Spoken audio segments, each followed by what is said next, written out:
The power grid does UNT care that you are E65. When the transformers blow during a freak ice storm and the temperature inside your home drops to freezing within hours, your body will begin shutting down faster than someone half your age. Your metabolism has slowed. Your circulation isn't what it was. And while younger preppers are out there hoarding ammunition and building bunkers, you're facing a different kind of apocalypse, one where a 3-day blackout in sub-zero temperatures becomes a death sentence, not because of looters or collapse, but because your medication ran out. Your oxygen concentrator went dead, and nobody's coming to help. This is the reality of Weird Winter 2025, where climate chaos has made weather patterns unpredictable, infrastructure more fragile, and your survival entirely dependent on what you stockpiled before the lights went out. Let's ground this in cold, hard science. Your body's thermoregulation system degrades with age. After 55, your ability to generate heat through shivering becomes less efficient. Your peripheral circulation weakens, meaning your extremities lose heat faster. Hypothermia doesn't announce itself with dramatic symptoms, it creeps in quietly, making you confused, sleepy, and dead before you realize what's happening. The CDC data shows that adults over 65 account for more than half of all hypothermia-related deaths. And most of those deaths happen indoors in temperatures between 31 and 50 degrees Fahrenheit. Not in some frozen wasteland. In their own homes. This isn't fear-mongering, this is physiology meeting infrastructure failure. And if you don't stockpile correctly, you become a statistic. Start with prescription medications, but not the way you think. Most seniors keep a 30-day supply and assume they can refill. Wrong. When supply chains break down, they will break down faster than in 2020. Pharmacies run dry within 48 hours. You need a minimum 90-day supply of every critical medication. Blood pressure pills, insulin, thyroid medication, blood thinners. Talk to your doctor about emergency prescriptions. Some will work with you if you explain the situation honestly. If they won't, consider medical tourism or online pharmacies with longer fulfillment windows. Store these medications properly cool, dark, and dry because heat and humidity destroy efficacy faster than expiration dates. Your blood pressure medication, unsave you if it has been sitting in a 90-degree closet for 6 months. Electrolyte powder is your second line of defense, and nobody talks about this.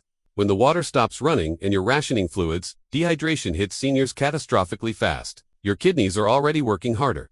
Your thirst response is dulled. You won't feel thirsty until you're already dangerously dehydrated. Stock unflavored electrolyte powder brands designed for athletes, not the sugary garbage marketed to children. Mix it with whatever water you can find. This keeps your heart rhythm stable, your blood pressure regulated, and your brain functioning when everything else is falling apart.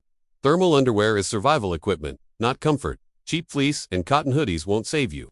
You need actual base layers, merino wool, or synthetic moisture-wicking fabrics that trap heat close to your skin without making you sweat. When you sweat in cold temperatures, that moisture becomes a heat conductor pulling warmth away from your core. Hypothermia accelerates. Stock multiple sets because you'll be wearing them continuously, and they need to be washable in cold water without losing insulating properties. Layer these under regular clothes and you create microenvironments of trapped air that keep your core temperature stable even when your home drops below 40 degrees. Mylar emergency blankets are physics in a package. They reflect up to 90% of your body heat back toward you. They weigh nothing. They cost almost nothing. And they can mean the difference between maintaining consciousness and slipping into hypothermic confusion. Buy 50 of them. Use them as window insulation to block drafts. Wrap yourself in them at night. Line the inside of your coat with them. The science is simply your body radiates infrared heat constantly, and Mylar reflects that radiation back instead of letting it dissipate into cold air. This isn't camping gear. This is emergency medical technology that keeps trauma patients alive in ambulances, and it works exactly the same way in your bedroom when the furnace dies. Portable butane stoves with fuel canisters give you fire without smoke alarms, carbon monoxide buildup, or starting actual fires that burn your house down. Electric stoves are useless when the grid fails. Gas stoves require working gas lines, which may be shut off during emergencies. A single-burner butane stove lets you boil water for hot drinks, warm canned soup, and sterilize medical equipment. Stock at least 24 fuel canisters each. One gives you roughly 90 minutes of cooking time. That's enough to keep you fed and warm for weeks. The psychological impact of hot food cannot be overstated. When everything else is cold and broken, a bowl of hot soup tells your brain that you're still in control, that survival is possible, that you haven't been abandoned to die in the dark. Canned protein is boring and essential. Your body needs protein to maintain muscle mass, which generates heat through metabolism. Seniors lose muscle mass rapidly during stress, illness, or malnutrition.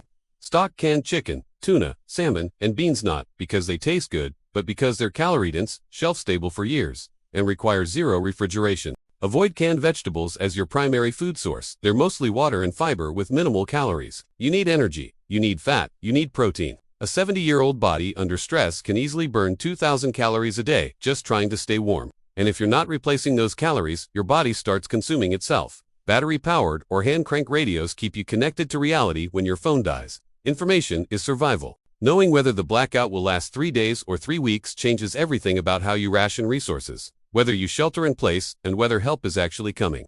NOAA. Whether radios receive official emergency broadcasts that continue operating even when cell towers fail. Stock extra batteries. Lithium batteries last longer in cold temperatures than alkaline. And test the radio every month because batteries corrode, connections fail, and you don't want to discover your lifeline to information is broken when you actually need it. Sanitation supplies become critical faster than food. When toilets stop flushing, waste becomes a biohazard. Seniors with limited mobility can't easily dig outdoor latrines or carry waste long distances. Stock heavy-duty trash bags, kitty litter, or sawdust for makeshift toilets, disinfectant wipes, and hand sanitizer. Gastroenteritis from poor sanitation kills more people in disasters than violence or starvation. Your immune system isn't what it was at 30. A simple case of diarrhea can dehydrate you to the point of organ failure within 48 hours. Sanitation isn't about comfort, it's about not dying from preventable disease when hospitals are unreachable. LED headlamps leave your hands free. Flashlights force you to choose between light and function. You can't open medication bottles, cook food, or read instructions while holding a flashlight. Headlamps solve this by 3. Stock spare batteries. The psychological value of light in absolute darkness is profound. It prevents falls, reduces fear, and lets you maintain dignity and independence when everything else has failed. Warm socks are vascular protection. Your feet are the first place circulation fails in cold environments. Frostbite starts in extremities. Stock at least a dozen pairs of thick wool socks. Change them daily, even if you can't wash them. Rotating dirty socks is better than wet socks, which conduct heat away from your skin 25 times faster than dry fabric. Trench foot is a real concern when you're living in the same cold, damp clothes for days, and it can progress to tissue death requiring amputation. Socks are cheap. Your feet are not replaceable. Manual can openers are obvious until you're re-staring at a wall of canned food with dead electric openers and arthritic hands. Buy 3 manual can openers. Put 1 in your kitchen, 1 in your emergency bag, and 1 in your bedroom. Test them on actual cans before the emergency.